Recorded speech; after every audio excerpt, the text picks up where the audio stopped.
Don't forget to like and subscribe.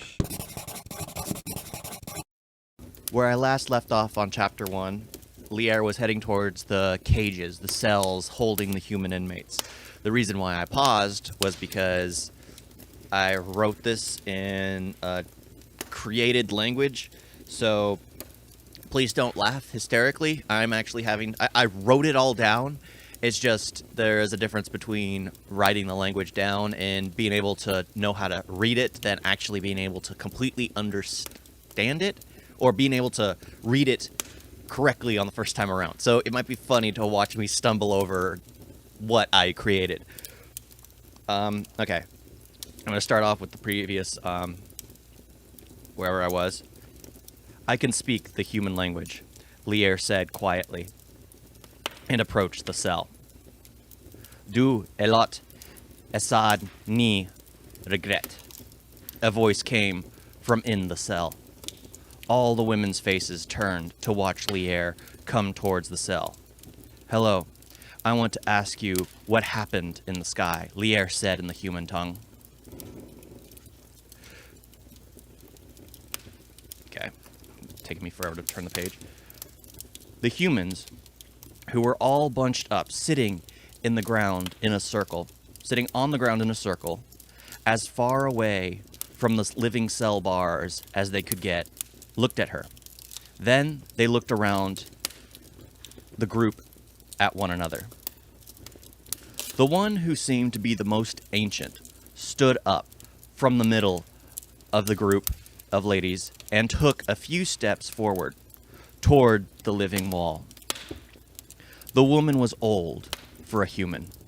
Lier assumed she had lived far longer than the average human. She wore ragged animal skins. She had gray hair tied up in knots. And finally, she had tribal paint all over her face, which was blotched from the long night, sweating, and the tears that flowed down her face. Ni he por qué, the elderly woman cried as her tears fell freely. Lier was taken aback. At this show of deep emotion, to show emotion was to still be a child, yet here this ancient woman had no shame in exposing her feelings. Ni he por qué suvitse que hasar ahi et poto. Oh my gosh, this is going to be a while. So not lot mobret dot ma biahot rednino yi lot hasarod a sonot tid pedtar. The elderly woman finished. Lier puzzled on how to respond before she spoke. We do not believe men have a place in the woman's world. It is best never to form an attachment with them. Men do not belong in close proximity to women, except to serve as a workforce. We elves know their uses, and they are few. Lier tried to translate their teachings as best she could into the human's tongue. The elderly woman began to chuckle as tears fell even more heavily from her eyes. It is amazing for a race so old to be so naive, the woman said as she looked directly into Lier's eyes. Lier did not see hate, but pity. Of all things, this prisoner was feeling sorry for her. This child, this human creature, who did not know her place, was looking down on her, an elf, a superior creature of a superior race. You are but a child. What do you know? Lier spat back. The woman let out a deep belly laugh. A child. Is that what you think? She looked at the elves behind her. I guess, to your eyes, my limited life of 60 cycles is seen as but a blink. However, I have cherished each and every one of those cycles. I have lived my life how I've always wished to live it. I have loved a man who loved me in return. A child, maybe. She shook, but a child with more knowledge and understanding of the world than you might ever have. The woman turned to look at the rest of the humans in the group. This world gifts itself to those who make it a home in it. Lyra was about to respond before she could. Neri interrupted. What did she tell you? Not aware of what was being spoken, Neri thought Lyra's slight emotional outburst was due to being told why the dragons were fighting amongst themselves. What?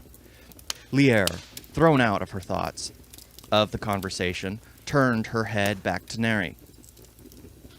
As it took a second or two for what Neri had said to register, a blank stare passed between them.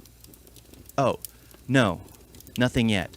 Lyra turned back to the human, but before she completed her turn, she could see the guards look at each other questioningly. Well, we will go back to where we were if you need us. Neri and the others turned around and went back to the crates to sit and wait, but Lyra did not see them move, as she was trying to again compose herself. Well then, we got off track. I answered your question, so now it's your turn to answer mine. Lyra stared straight at... Takes forever to turn the page. The woman, who had been intentionally observing the conversation between the elves. The elderly woman had an inquisitive look for a moment, then it passed. Well, your answer did explain a lot about your callous people, and as to why I have seen no male elves around. She sighed before continuing. We do not have a clue about the dragon fight. We have passed through the last cycle, a snowstorm. When we passed through the last cycle, a snowstorm had begun to plummet. So we sacrificed the elder's daughter to the dragon of the mountain pass for a safe passage through the storm. This was the very same dragon which was protecting our town during the fight. She looked back at the group of ladies. It was about 5 sun rotations ago when the elder's daughter returned to the village, completely unharmed. She looked back at the elf. We had considered her life forfeit, you see. Those taken by the dragons are never to return. Normally food for the dragon, we assumed. She smiled. But there she was. A full cycle later, as healthy as ever, and we are not sure what happened to her. After she was given to him, she was unscathed, but hungry. After she ate, she was left resting in her room. The next thing anyone knew, she was gone again. The woman began to knead her hands together.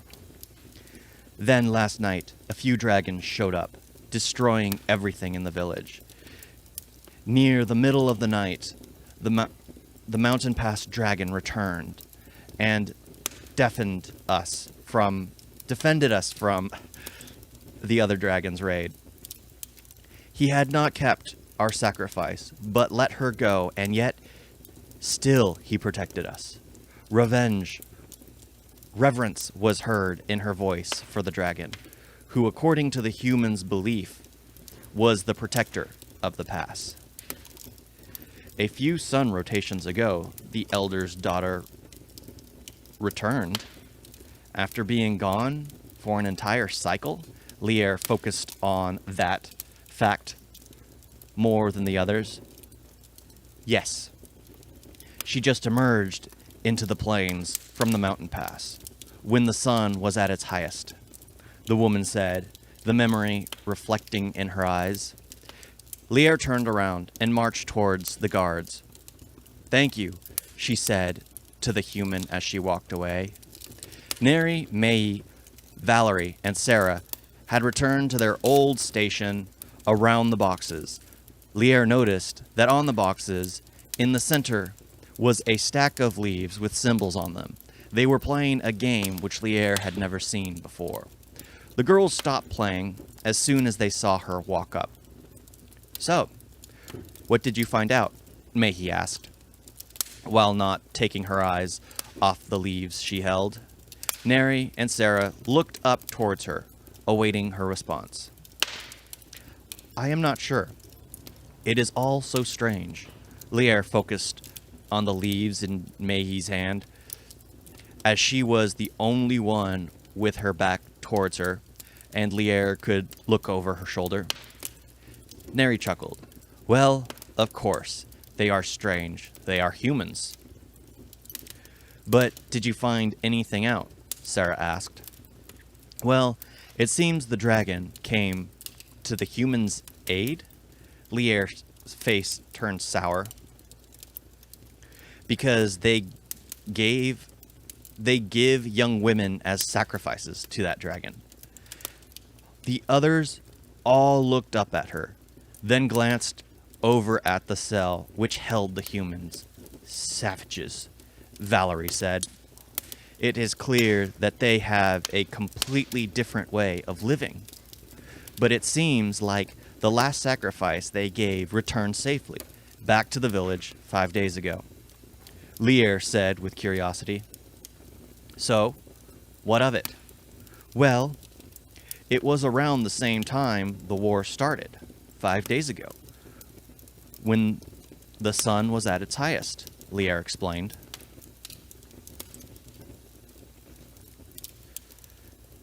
Is it possible that the 4 guards, seeing the leader approach, jumped from their seated position around the crates and bowed, immediately cutting Lier off from her train of thought. Lier noticed the blue leader from earlier running towards her, 6 steps out from Lier. The blue leader gave a low bow. Ma'am, I am sorry. I was not aware you were an amber leader. The blue leader pleaded. I had no clue who you were. Without your cord, ma'am. The surrounding guards went wide-eyed and looked around at each other. An intense moment passed, and then... Oh, at ease, everyone. Sheesh. Lier looked around at all present, while slipping her hand into her bag, pulling out her cord, and then promptly latching it in place on her armor, as she had observed it placed on the other superior officers. I am sorry, Amber Leader, but I have been told, the Blue Leader stiffened, that your presence is requested with Violet Leader Slier. The 4 guards had relaxed, but when they heard the name and title of the Violet Leader, they suddenly reverted back to their former tense state, with eyes wide opened and in anticipation. It was almost comical. Lier smiled, then turned to the Blue Leader. Did she say what this was about? The Blue Leader hesitated, then began. When I arrived with my report, they were upset at me for not bringing you. So I came straight here because I was told directly by the Violet Leader that she wanted to speak with you. Lier let out a huge sigh. All right, lead the way. And finally, it gets to the end of Chapter 1. Leading into Chapter 2, Meeting of the Commander, which I'll get into it another time. It takes me forever to read. If you want to finish this book if you want to listen to me take months to finish this book, cool. If you guys want to finish it immediately, buy it now. Please support me. Because here I worked hard on this thing and I'm reading it to everybody. But please, show some love, show some support. Ugh, allergies are bad. Please forgive me. Yeah, show some support. Oops. And yeah, buy my book. 2 should be coming out pretty soon. The second one, which I'll probably read in a year or 2, depending on how long this takes. Yeah, but yeah, show some support, show some love. The next video that will be coming out will be basically doing a recap of the chapter and a few things that I wish I would change and a few things that might not be making sense to some of you. Because, let's face it, it's the first book and it might need some clarification. Because I've actually planned out a massive world. I'll save it now. Thank you all for watching. Talk to you next time. Toodles.